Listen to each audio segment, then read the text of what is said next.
grave, nëse marrim lokal një që kemi pas Enver Hoxha për shembull, e ka përsekutu një prej grave më të njohura të historisë së Shqipërisë, të letërsisë, sepse në kohën kur kanë qenë nxënës, ajo faktikisht e ka injoru, kështu që mund qëndroj edhe kjo. Jo, unë nisem prej raporteve ndërnjerëzore dhe prej asaj se sa jemi në të motivuar me bo çka do në jetë, për çfarë do lloj motivi, për me kriju diçka, gjithmonë na vjen dikush që duhet me na admiru.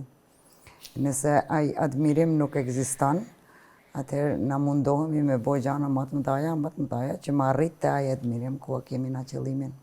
Po, kjo nuk mendoj që vlen vetëm për burrat, mendoj që vlen edhe për gratë. Bile gratë për shkak natyrës që e kanë, këtij sistemit me qenë gjithmonë të përkryera, qoftë në veshje, qoftë në punë që i bën, qoftë në anën profesionale, mendoj që gratë më shumë kanë nevojë për publik se sa burrat. Këtë e them ndoshta duke u nis prej vetës, ne si fëmijë kemi rritë atë kohën kur kemi recitu para musaferëve që kanë ardhur, ka qenë mënyra jonë me i respektu.